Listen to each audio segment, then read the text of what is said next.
Well, what is going on, everyone? Welcome back to Kitchen Table TCG. You know, in our trading card game community, there is nothing as iconic as the Alpha Black Lotus. The Black Lotus from Magic the Gathering, whose artwork was done by Christopher Rush. And recently, Cryptic, a new TCG on Kickstarter, has just announced a card that is illustrated, or that it's using artwork that was illustrated by the legendary Christopher Rush. I thought that was really cool, and I wanted to do a video on it, and then I wanted to show the 10 cards I think are really cool from Cryptic, my 10 favorite cards, you could call them, in no particular order.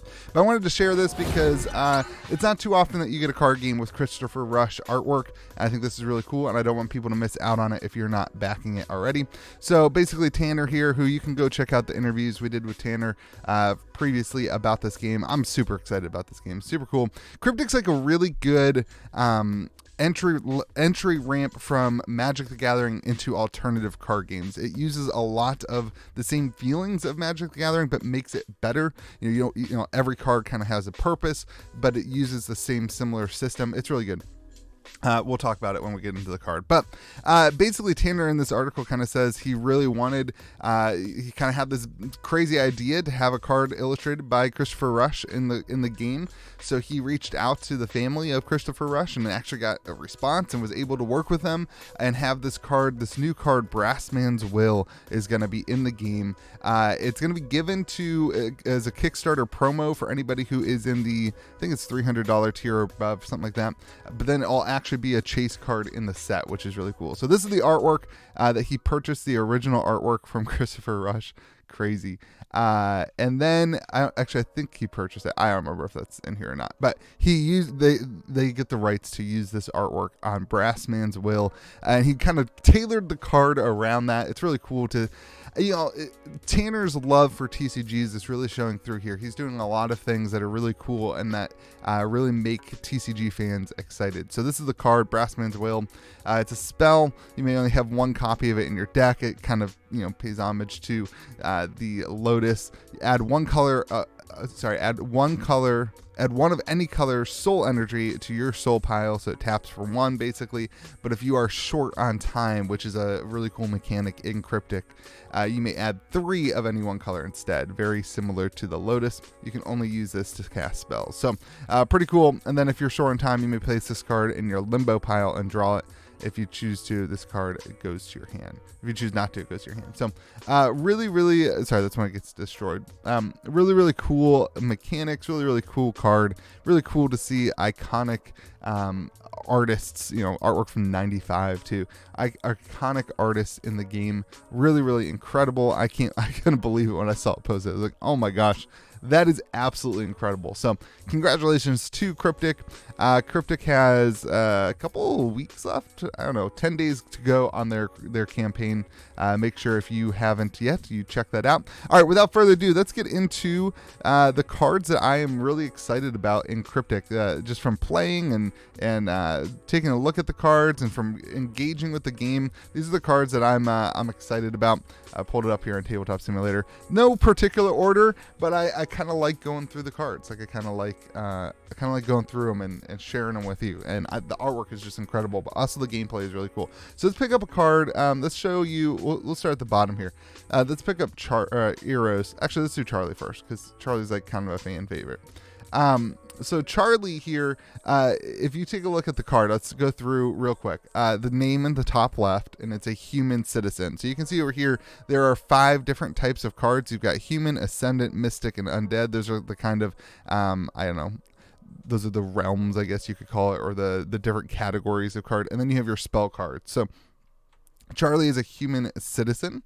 The rarity is in the top right. You can see the different colors. The kind of green rarity that you see on Charlie here is the rarest of the cards. And then as you get down to the middle of the card, you see the casting cost right in the middle, right on Charlie's leg is the casting cost. That is 3 of any color, and then 2, just like Magic, right? 2 that are white and 1 that is blue. Now, before we get there, you don't have a land system. This is what I was saying, like every card matters. You don't have a land system in Cryptic.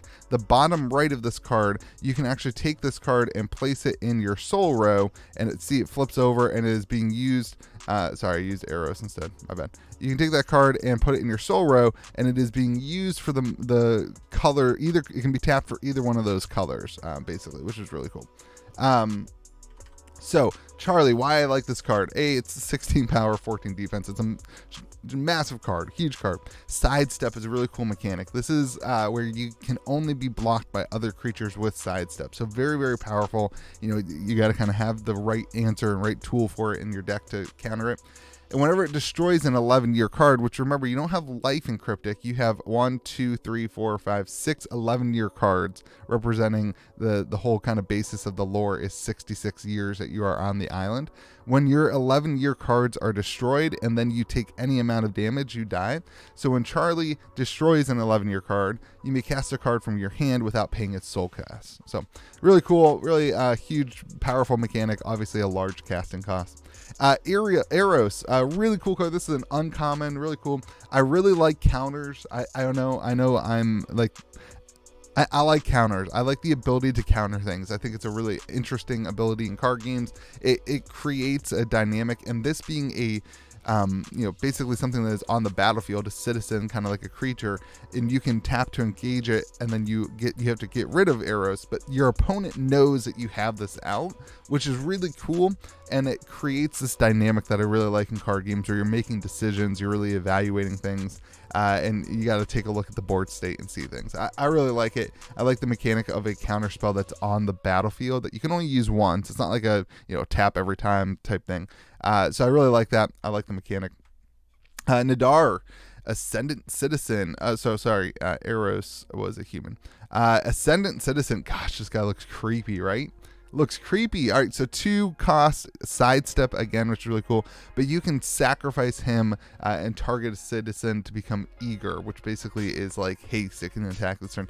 I just really like A, he looks so sinister. I really like that. But B, the idea that you can utilize this kind of triggers a sacrifice mechanic when there's sacrifice triggers, and then it also gives something haste, or it gives something eager. So it's really cool to kind of build back and forth based on the gameplay. And this is a deck building tool, and I like deck building tools. All right, another really cool artwork, this one by Steve Argyle. So you have some very iconic Magic the Gathering artists in this game, and it's incredible to see. Felicity, Ascendant Citizen, another 3 costs here. Whenever it attacks, discard a card. I like making people discard. You guys would hate playing games with me. I like to counter your spells and make you discard things from your hand. It's fun. So awesome artwork, really, really cool. Again, Steve Argyle. This game plays so much better than Magic because you don't have the life. You're focusing on these 11-year cards. You're making decisions to block. There's so many different dynamics, but the original kind of feel of it is so easy to learn to play as a result of it having similar mechanics. There's not that kind of huge skill gap that you have to learn to, like, if you're familiar with Magic, you have to learn a couple of different extreme mechanics like the 11-year card and the soul row, and then you've got the game just, it clicks and it just makes sense. But they've created a game that is unique in this. You've got your cards, every card has a resource, every card matters, and then you have the 11-year card. It's just really cool. I think they did a really, really good job of being accessible to that Magic the Gathering community, and as an LGS, it's really cool to see that because it makes it easier to engage people with a new card game. All right, Ravana, Ascendant Citizen. This one is a 15/8, huge, cost 4, again, sidestep. I don't know, I like that mechanic. Ravenous, though, it may target 2 11-year cards when it's attacking. So when Ravana attacks, it can target 2 of the 11-year cards instead of just 1, making it more important for you to block, obviously. At the beginning of combat in your turns, though, you have to sacrifice a citizen, abolish a soul card, or discard a card. If you don't, she cannot attack this turn. But again, that's another sacrifice outlet, and there's ways to navigate that. There's ways to build your deck around something like that. Pretty cool. All right, those are 5 of them. Now, this is one of my other favorite artworks. This chick, this looks crazy. The Mystic Citizen Rosa, another rare here. When it enters the island, you may place 1 card from your limbo pile to your soul row. Engage. So engage is tapped. So basically put another card down for resources from your limbo pile, though. It gets +2/+2 for every spell card in your soul row. So your soul row is like your energy, right? Like your mana, like your lands. But you also interact with it. So if you build your deck in this with Rosa, if you build your deck kind of around her and you put spells, so a lot of Dead on Arrivals, a lot of Capital Punishment, these spell cards that are here, then when you use those as your resources, Rosa is going to get +2/+2 for every card in your soul row. So you see how like every card matters, and it's not just placing lands in your soul row, it actually utilizes the soul as a mechanic. I think that's super cool. When Rosa dies, draw 1. If you're short on time, draw 1, then probe 1 instead. So short on time is another mechanic where if you are basically less life, right, your 11-year cards, if you have less 11-year cards than your opponent, you're short on time, and there's a lot of mechanics. We saw this on the Christopher Rush card. The card gets better, and it helps scale you up. So as you get weaker, your cards get better. It's kind of a really interesting dynamic. Tojo, probably my favorite card in the game. I don't know why. I just like it. It can't be blocked by citizens with soul cost 3 or more. It just creates this dynamic where, you don't have to damage. You don't have to do 100 damage to somebody. You just have to damage their 11-year card 6 times and then damage them once. So Tojo provides a lot, like a very powerful 1 cost. Because you can't really block him late game if I'm like controlling your board and doing the things I need to do, you can't really block him, and then you just kind of die to this like dead horse rider. Pretty cool. Tojo. Big fan of this one. I don't know why. This is probably my favorite card in the game. I can't really explain it. Maybe it's just because the games that I played, it's been so powerful, and it's like brought so much good memories. Oizen, Undead Citizen, 2 costs. 6/6, you engage and sacrifice him to abolish target citizen with a total soul cost of 2 or less. So this is really cool. Oizen works really well against Eros. So if you know that someone's going to target your stuff, you can play Oizen, you can engage, you can sacrifice him, and then you can abolish this, which allows you then to play the card that you want to play, and it won't get targeted. This is the kind of mechanics that I like to see in games that are really just back and forth and very interactive, and I think that's really cool. Also, he just looks sweet. Look at he's got 3. He's missing an eye. Look at this. Can you see it? He's missing an eye, but he's got 3 eyes. I don't understand how. Actually, he's got 7 eyes if you include the ones on the skulls. Crazy. Awesome artwork. Really, really cool. Good job, Nicholas Phillips. All right, now we have 2 spells, and these are nothing special, but counter target citizen. I like counter spells. I think this is cool, and it creates, again, dynamics and kind of back and forth. I like counter spells, and some people don't. I personally do. So you may place this card in your limbo pile, draw 1. Capital Punishment, another cool one. Destroy target citizen with soul cost 2 or less. Again, you can interact with these cards like Eros, where you see it on the battlefield. You're like, I don't want my things to get countered, so I'm going to destroy that citizen. But this one's really cool. It shows off that short on time mechanic.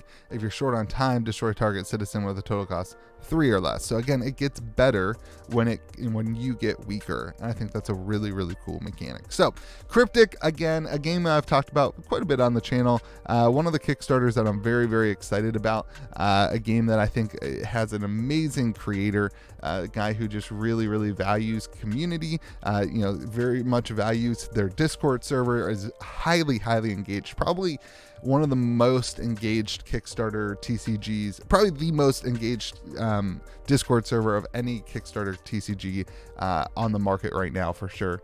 Very, very engaging with his community, and I love that. And I think this game has very, very good legs. He's doing really cool things, reaching out to LGSs, giving them, the ability to have starter decks and starter kits already. Really, really cool. I think this is a good one if you are interested in new alternative TCGs. You want to try it out. The cost basis is pretty good too. Like I said, if you are a backer, I'm not getting paid or anything to do this, for the record, everyone. If you're a backer, my store's backing, but if you're a backer with the 300, the Overlord, you get that Christopher Rush card, you get 3 booster boxes, you get that silver border card, and stretch goals. So stretch goals are another whole thing. I mean, we can do a whole another article or a whole another video on stretch goals. They've got tons of stretch goals unlocked and more to come. They've got lore. They've got, you're gonna have 2 box toppers in every Kickstarter box now. They've got 2 free booster decks. They've got comic books and dice and all the cool things. Really, really cool stuff.